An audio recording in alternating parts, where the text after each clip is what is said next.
बहुत पुराने जमाने का किस्सा है। दूर किसी गांव में एक कुम्हार रहता था जिसका नाम मोहम्मद था। मोहम्मद के वालिदैन बचपन में ही इस दुनिया से पर्दा फरमा गए थे। मोहम्मद अपनी बीवी खदीजा के साथ एक कच्चे मकान में रहता था।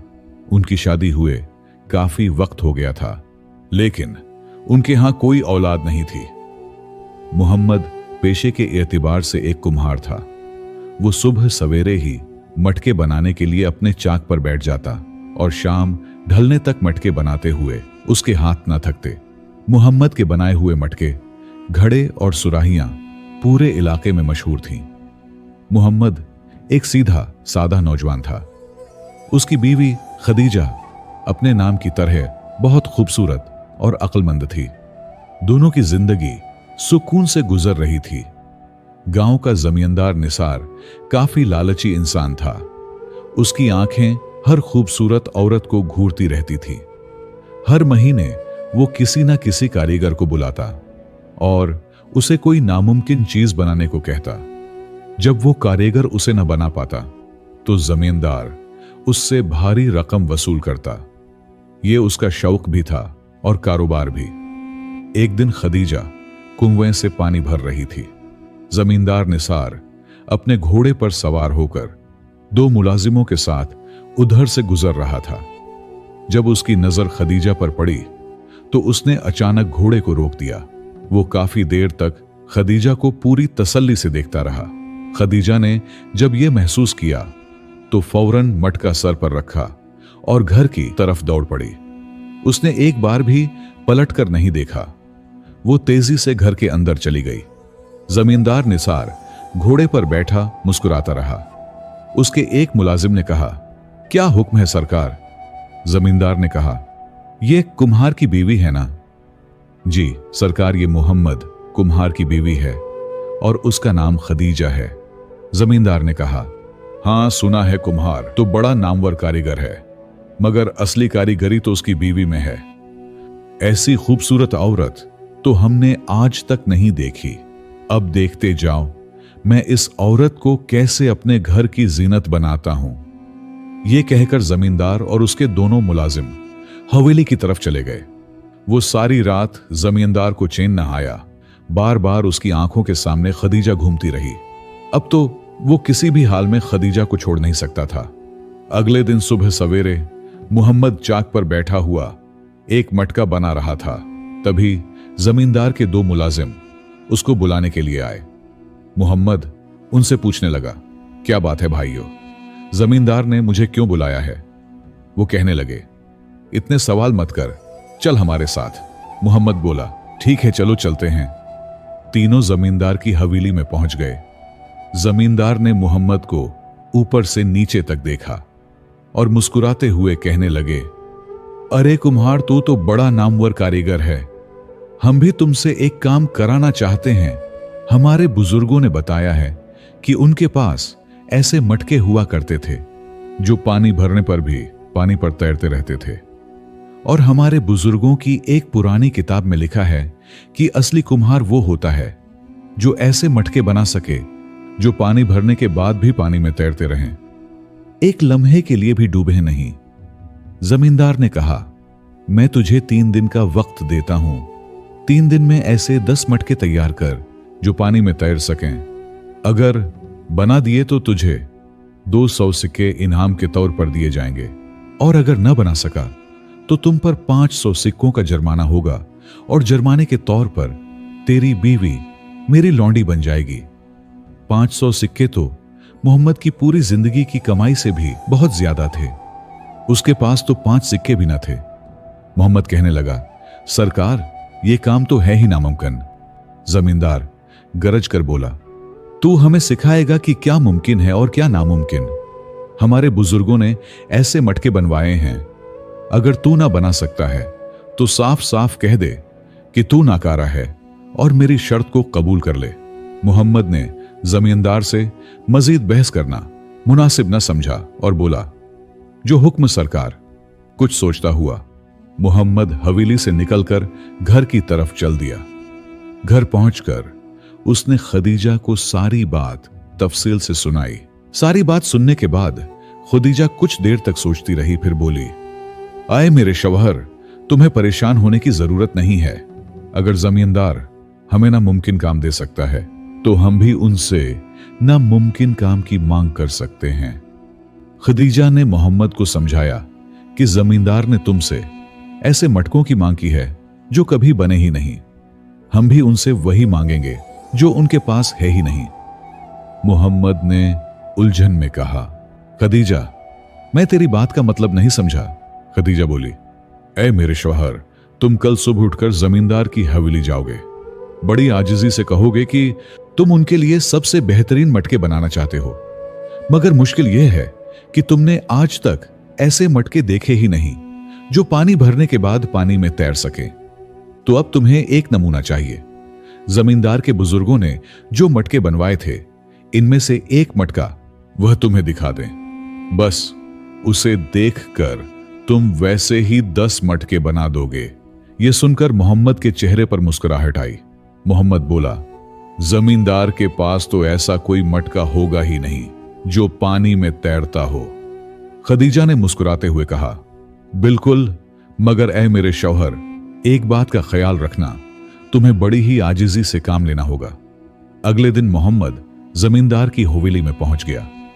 मोहम्मद को देखकर जमींदार कहने लगा, अरे कुम्हार, तो इतनी जल्दी आ गया। क्या तूने इतनी जल्दी मटके तैयार कर लिए हैं?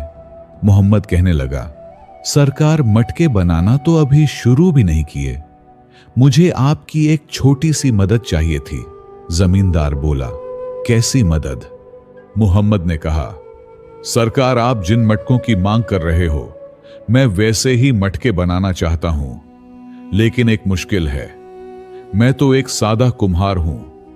मैंने अपनी पूरी जिंदगी में कभी ऐसे मटके नहीं देखे जो पानी में तैरते हों।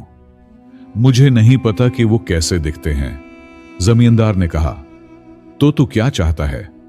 मोहम्मद बोला, सरकार, आपने कहा था कि आपके बुजुर्गों ने ऐसे मटके बनवाए थे, तो मेरी ये इल्तिजा है कि आप अपने पास से एक छोटा सा नमूना दिखा दीजिए। बस मैं उसे देख लूं, समझ लूं कि कैसा मटका बनाना है, फिर मैं आपके लिए इससे भी बेहतर 10 मटके बना दूंगा। यह सुनते ही जमींदार का चेहरा सुर्ख हो गया। वो सोचने लगा कि मेरे पास तो ऐसा कोई मटका है ही नहीं, फिर मैं मोहम्मद को मटके का नमूना कहां से दिखाऊंगा। अब तो वो परेशान हो गया। जमींदार गुस्से में बोला, मोहम्मद, तुम मुझसे बहस मत करो। नमूने की क्या जरूरत है? तू कारीगर है या नहीं? मोहम्मद आजिजाना लहजे में बोला, सरकार, मैं आपसे कोई तकरार नहीं कर रहा हूं। मैं तो बस ये कह रहा हूं कि आपके बुजुर्ग इतने अजीम थे, उनके पास जरूर ऐसे मटके होंगे। बस एक छोटा सा मटका दिखा दीजिए। जमींदार ने गुस्से में कहा, मोहम्मद, निकल जा यहां से, हम तुम्हें 3 दिन बाद जवाब देंगे। मोहम्मद दिल ही दिल में मुस्कुराने लगा। उसने जमींदार को सलाम किया और हवेली से बाहर निकल आया। घर पहुंचकर उसने खदीजा को सारी बात बताई। इस शाम को जमींदार ने अपने खास आदमी को बुलाया। कासिम जमींदार का सबसे काबिल एतमाद और सबसे चालाक आदमी था। जमींदार ने उसे सारी बात बताई। कासिम बोला, सरकार, वो औरत बड़ी चालाक है। उसी ने मोहम्मद को यह तदबीर सुझाई होगी। अब सीधी लड़ाई में हम जीत नहीं पाएंगे, हमें कोई दूसरा रास्ता अपनाना होगा। जमींदार ने पूछा, कैसा रास्ता? कासिम ने अपना मंसूबा जमींदार को बता दिया कि हम पूरे गांव में यह अफवाह फैला देंगे कि मोहम्मद कुम्हार ने जमींदार साहब की बेइज्जती की है। जो लोग आपसे डरते हैं वो मोहम्मद से नाराज होकर उसके खिलाफ हो जाएंगे। जमींदार कहने लगा, अरे वाह कासिम, तेरा दिमाग तो बड़ा तेज है। कासिम वहां से चला गया, लेकिन जमींदार अकेला बैठा। फिर से खदीजा की खूबसूरती को सोचने लगा और ख्याल करने लगा कि जाने कब वो इस महल की जीनत बनेगी। अगले 2 दिनों में पूरे गांव में अफवाहें फैलने लगे। किसी ने कहा कि खदीजा ने कहा है, जमींदार साहब बेईमान हैं, करदार से गिरे हुए हैं। मोहम्मद ने जब ये बातें सुनी तो वो हैरान रह गया। तीसरे दिन शाम को गांव के चौराहे पर जमींदार के आदमियों ने ढोल पीट कर यह ऐलान कर दिया, सुनो गांव वालों, जमींदार साहब ने हुक्म दिया है, कल सुबह गांव में पंचायत लगेगी। मोहम्मद कुम्हार और उसकी बीवी खदीजा पर संगीन इल्जामात हैं। पंचायत में फैसला होगा। जमींदार उस रात बहुत खुश था, क्योंकि उसका ख्याल था कि अगली रात खदीजा मेरे कमरे में होगी। अगली सुबह गांव के लोग चौपाल में इकट्ठे हो गए। जमींदार निसार बीच में कुर्सी पर बैठ गया। मोहम्मद भी सामने खड़ा हो गया। जमींदार ने कहा, भाइयों और बहनों, इस कुम्हार ने मेरी बेइज्जती की है। मैंने प्यार से उसे काम दिया था, लेकिन उसने मुझसे बहस की, मुझे गलत बोला और उसकी बीवी ने मेरे बारे में गलत बातें फैलाएं, मेरे किरदार पर दाग लगाए हैं। मोहम्मद ने कहा, नहीं सरकार, ये सब झूठ है। मैंने आपकी कोई बेइज्जती नहीं की और मेरी बीवी खदीजा ने तो कभी आपके बारे में कुछ भी गलत नहीं कहा। जमींदार बोला, तो फिर पूरे गांव में ये बातें कैसे फैल गईं? क्या सब लोग झूठ बोल रहे हैं?